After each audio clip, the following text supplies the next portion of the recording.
যেমন গত 2-1 বছর ধরে দেখা যাচ্ছে যে এক তপন স্যারের বই থেকে ফিজিক্সে অ্যারাউন্ড 20 থেকে 20+ কোশ্চেন্স থাকতেছে।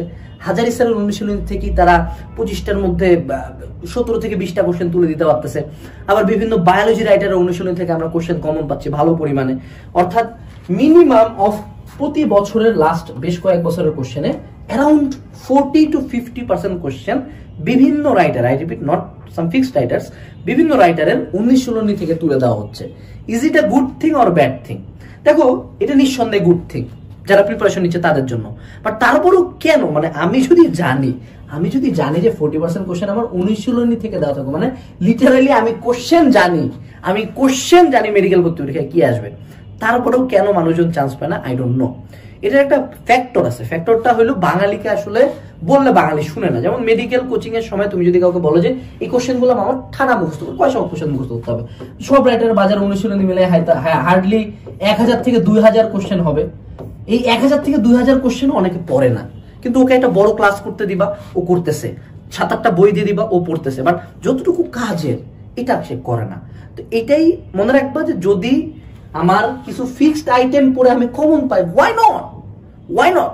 আমি 1000 কোশ্চেন করে যদি কেউ যদি আমাকে বলে যে না এই 1000 কোশ্চেন পর আমি মেডিকেল ভর্তি পরীক্ষা তোকে 20টা কমন দিব, এতে তাও তো ভালো রে ভাই। পুরা বই পড়ে 20টা পারাচ্ছি, 1000 থেকে 20টা দিচ্ছে, তা তো আরো বেশি ভালো, আমার ব্রেন মনে রাখবে বেশি প্রশ্ন, রাইট? সো অনুশীলনী পড়তে হবে, এটা হলো মুদ্রা কথা একটাই। কিন্তু এখানে একটা মনে রাখতে হবে, অলওয়েজ যে এমন হবে, অর্থাৎ do not taking for granted মানে কি? টেকিং ফর গ্রান্টেড মানে যে আমার যে প্রতি বছরই অনুশীলনী থেকেই স্যারেরা কোশ্চেন করবে এমন কোনো অপশন নাই। যেমন আমাদের আগের ব্যাচে 17 সালে অনুশীলনী থেকে বেশ কিছু কোশ্চেন থাকলো। আমি 18 সালে সকল অনুশীলনী স্টাপলার মারে পরীক্ষার দিন সকালবেলাও দেখা গেছি একবার। 18 সালে আল্লাহর ওয়াস্তে অনুশীলনী থেকে মনে হয় 2-4টা কোশ্চেন দিয়েছে, আর কোনো কোশ্চেনই আমি পাইনি। 18 সালের কোশ্চেনটা প্রচন্ড আনঅর্থোডক্স একটা কোশ্চেন ছিল। So it can be your year too, তোমার 24 সালে বা 25 সালে 26 এই সময় ভিডিও দেখছো, সেই সময় আনঅর্থোডক্স কোশ্চেন হইতে পারে যে আগের বছরগুলোতে তারা অ্যারাউন্ড 40% কোশ্চেন অনুশীলনী দিতেছে, তোমার বেলা সারারা ডিসাইড করলে একটাও দিতাম না, তুমি কিছু করতে পারবা না। সো এই জন্য আবার এই কারণে যে না ওরে আমার তো কেমিস্ট্রির 80% কোশ্চেন অনুশীলনী থেকে দিতেছে, আমি মূল বই কেনই বা পড়বো, আমি অনুশীলনী পড়ে যাই, মেডিকেলে সিট তো পাবে না। That is not the case, that should never be the case.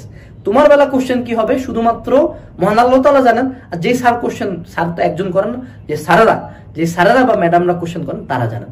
So এই জায়গায় ডোন্ট টেক দ্য রিস্ক।